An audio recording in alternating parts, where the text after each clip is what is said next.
Queridos irmãos e irmãs em Cristo Jesus, a palavra de Deus, nesse terceiro domingo do tempo comum, nos recorda deste tempo maravilhoso da presença de Deus entre seu povo. Não mais entre, como tantas vezes vai ter oportunidade de nos ensinar, de Jesus pregando entre o povo de Nazaré ou em Jerusalém, mas o cumprimento da profecia que o profeta Isaías recebeu da parte de Deus muitos séculos antes. O profeta Isaías fala que no passado o Senhor Deus humilhou uma terra chamada Galileia das Nações, uma terra chamada Galileia dos Pagãos. Por que isso? Era um território entre a terra de Zabulon e a terra de Neftali. Para isso nós temos que retroceder muito tempo na história, quando o povo de Deus, insatisfeito de ser governado por Deus e pelos profetas, exige que Deus lhe dê um rei. E Deus explica por meio do profeta que dar um rei a eles acarretaria o mesmo que acarretou aos outros povos: opressão, roubo, os filhos seriam tirados para ir ao exército, as mulheres seriam tiradas deles para os haréns do rei, o luxo pouco que eles tinham, as riquezas, seriam tiradas para sustentar o rei. Mas o povo de Deus, cabeçudo, ou como diz a palavra de Deus, de dura cerviz, costas que não se dobram, resolve mesmo assim exigir de Deus um rei. E Deus lhes dá um rei. E durante todo o tempo do reino de Israel, vai haver tudo isso que Deus havia dito: o roubo, o saque, o esbulho, a retirada de todas as coisas do povo para servir ao rei. Já não é mais o rei que está a serviço do povo, porque o povo não quer servir a Deus. E então o rei aproveita-se da sua condição.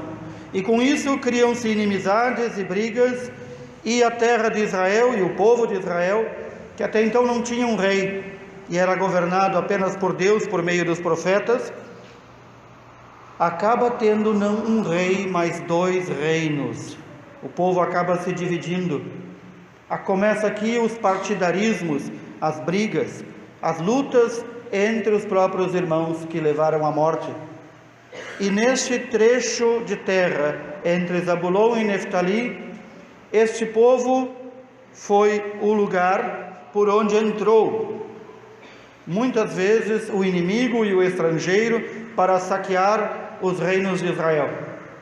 Ali nesta região de Zabulon e Neftali, acabam sendo levados, deportados muitas vezes, invadidos, roubados e saqueados, por exemplo, pelos povos da Assíria. E os povos da Assíria vêm com violência, matando, roubando, destruindo, deslocando o povo e instalando ali um outro povo, um povo que, embora ainda fosse pertencente ao reino de Deus na terra, o reino instaurado no povo eleito, já não vivia mais como crente, vivia como pagão. Por isso, naquela região já não mais se vivia a verdadeira fé, já não havia pessoas que conheciam o Deus verdadeiro e acabaram importando falsos deuses, falsos cultos e se submetendo a outros reinos. É esta região que diz o profeta Isaías: para esta região que anda na escuridão, esta Galileia dos pagãos, para esta região é que Deus vai enviar a sua luz. O próprio Deus vai viver entre eles e vai iluminá-los. O profeta Isaías profetiza pelo menos 700 anos antes da vinda de Jesus. E Jesus, então, ouvimos hoje no Santo Evangelho segundo São Mateus, a primeira coisa, após saber que João está preso e iniciar o seu ministério, sai de sua terra Nazaré e vai para Cafarnaum, próximo do território de Zabulon e Neftali, para cumprir o que disse o profeta Isaías: levar a luz de Deus até este povo, a esta região escura da morte, brilhar ali a luz de Deus. É interessante que Deus envia seu Filho para pregar primeiramente neste lugar onde todos já tinham como abandonado por Deus, neste lugar onde todos já tinham como um povo perdido. Aqui se mostra a misericórdia do Senhor, que nos busca apesar de nossa condição, apesar da condição em que estejamos. Nos busca e tenta nos iluminar. Mas então o Senhor exige apenas duas coisas para sermos iluminados por Ele: convertei-vos. Esse é o chamado também que João Batista fez durante toda a sua vida. Convertei-vos. A palavra conversão que usamos na nossa língua, no texto do Evangelho, o texto grego diz metanoia, significa mudem o modo de pensar. Isso é conversão, mudar o modo de pensar. Pensar agora a partir de como Deus pensa. Isso é conversão. E ela é uma atitude, digamos, de quem caminha. Quem está parado não se converte. Quem estaciona na fé não se converte. E a conversão, como é um ato de caminhar na fé, necessitamos diariamente nos convertermos. Para isso nós temos que fazer uma boa revisão de vida.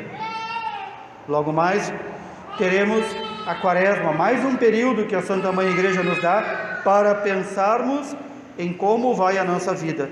Aliás, este modo de pensar para um cristão deveria ser diário. Deveríamos viver, de certa forma, diariamente uma Quaresma, não apenas num certo período, ou seja, diariamente buscarmos o nosso interior, pedir a iluminação do Senhor para sabermos no que, em que ponto, em que tema, em que assunto, em que modo de viver que não está de acordo com Deus, e nos convertermos, nos voltarmos para o Senhor. E essa conversão é diariamente manifestada em nossa vida e na vida de tantos irmãos que buscam crescer na fé. Então é o primeiro passo para conquistarmos o reino dos céus, conversão diária. Segundo, o Senhor diz: convertei-vos e crede no Evangelho, ou seja, creiam na boa nova que eu estou anunciando. Se não crerdes, não sereis salvos, diz o Senhor. Portanto, recordar que o Senhor é o único caminho para o Pai. Não só Ele nos anunciou isso, mas todos os profetas assim profetizaram, que Ele é o único caminho para o Pai. Não há outros caminhos, não há outras formas de chegar ao reino dos céus. E então Jesus diz: convertei-vos e crede no Evangelho, porque o reino dos céus está próximo. O reino dos céus está próximo de todos aqueles que o buscam. Ainda ontem, queridos irmãos e irmãs, celebramos a data da conversão de São Paulo. E hoje São Paulo, na carta aos Coríntios, nos exorta, como ele mesmo nos diz, em nome do Senhor Jesus Cristo. Está dizendo: eu não estou ensinando algo que eu quero ensinar, mas estou ensinando algo que o próprio Senhor Jesus me mandou ensinar. Sejam todos concordes uns com os outros, não admitam divisões entre vós, estejam bem unidos, estejam concordes no pensar e no falar. No início da igreja, os Atos dos Apóstolos, Lucas nos narra que os cristãos eram uma só alma e um só coração. No início da igreja, lá no primeiro início. No entanto, ali já começa também a divisão. Aqueles que querem agir diferente. Nós vemos nos dias de hoje pessoas que dizem: eu sou cristão ao meu modo, eu sou católico ao meu modo, eu sou cristão, mas eu não preciso seguir o que a igreja diz. A pergunta que devemos fazer: é retardado mental quem diz uma coisa dessas? É o mínimo, é o mínimo. Tem algum retardo mental, porque não conhece a Sagrada Escritura, não conhece o que é a igreja, não conhece o que o Senhor nos mandou fazer, que nós não somos mais uma igreja no mundo, nós somos a igreja do Senhor. Todas as demais surgem e surgiram justamente por não se cumprir esse preceito, por haver divisões, por haver partidarismos. E por isso que na igreja, também nas suas leis, é proibido terminantemente a nós sacerdotes, que estamos à frente do povo de Deus e os ensinamos em nome de Cristo, de professar partidos políticos, de professar gostos especiais por isso ou por aquilo. A nós não é permitido isso. E todo jovem que vai ao seminário, e todo jovem que faz a formação para sacerdote, sabe disso. E então, quando um sacerdote enfia partidarismo, sejam políticos ou não, na igreja, então começam estas intrigas, estas brigas, essas divisões que São Paulo já em seu tempo dizia. Tem gente que diz, eu sou de Paulo, ou seja, eu sou da igreja, mas eu prefiro Paulo, eu prefiro Pedro, eu prefiro Apolo, eu prefiro outro, eu gosto mais daquele, aquele é que me agrada. Quantas vezes nós ouvimos isso? Quantas vezes nós ouvimos pessoas dizerem, eu vou na missa do Padre fulano porque é mais bonita, ou porque é mais animada, ou porque é mais recolhida, ou porque, meu irmão, minha irmã, tu não vens à missa por causa do padre. Ao padre, ao sacerdote e ao bispo, cabe celebrar dignamente e corretamente como manda a igreja. Quando há esses partidarismos, então há essas divisões. E essas divisões também se dão em outros campos. Começam no campo dos gostos e terminam nos campos doutrinários. Ah, mas aquele padre faz assim, aquele padre faz assado. Não, vamos ver se ele faz como a igreja o manda fazer. Aí está um sacerdote que cumpre a sua função estritamente, sem lugar aqui para uma criatividade malsã, sem aqui lugar para estrelismo, sem lugar aqui para aparecer. A nós sacerdotes foi dito também que devemos seguir muitas vezes o conselho de São João Batista. É preciso que ele, Cristo, apareça e eu diminua, eu suma. Também aqui devemos recordar aqueles irmãos e irmãs que na igreja muitas vezes se dividem, não são capazes de tolerar um ao outro, não são capazes de suportar, e o suportar aqui na linguagem bíblica significa dar suporte. Está vendo o irmão caído e não ajuda a levantar, e já contaminado pela linguagem do diabo, diz assim, bom, é a opção dele, deixa ele. Isso não vem de Deus.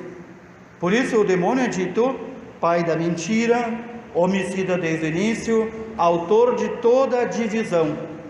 Sempre que há divisão na igreja, sempre que há partidarismos, sempre que há gostos que estão acima do próprio Cristo e da sua igreja, podem saber, ali o diabo já meteu a pata, o focinho e o rabo.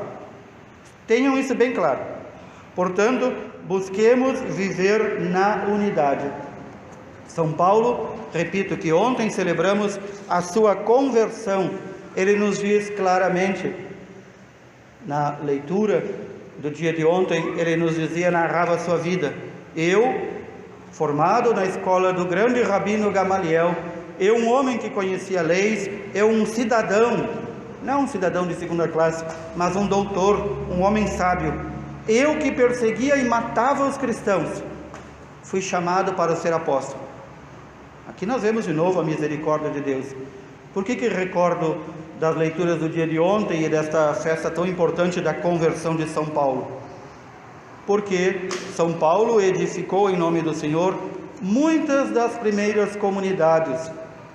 Foi perseguido, foi humilhado, foi encarcerado e sofreu martírio por amor ao Senhor. E então São Paulo diz, o Senhor me enviou a pregar a boa nova da salvação, sem me valer dos recursos da oratória. De todos aqueles que foram chamados pelo Senhor, São Paulo era o homem mais culto, mais formado, mais educado de sua época. Muitos dos discípulos e apóstolos eram pessoas simples do povo, algumas com alguma instrução básica, outros talvez sem nenhuma instrução. Ele diz, Deus não me mandou me valer da retórica, da fala bonita para convencer, mas eu tenho que me valer da cruz de Cristo. É nela que está a nossa salvação.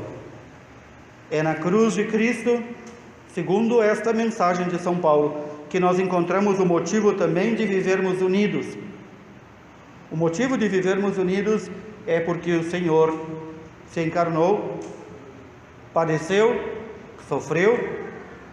sofreu até a cruz, e na cruz estendeu seus braços para morrer por nós, para acolher a todos, sem divisões. Todos se sintam acolhidos na cruz do Senhor. Todos se sintam inspirados a viver esta unidade. São Paulo vai dizer, já no final de sua vida, antes de entregar a sua vida por amor a Cristo: não sou eu quem vivo, é Cristo que vive em mim. Quem dera que todos nós pudéssemos dizer isso também: é Cristo que vive em mim.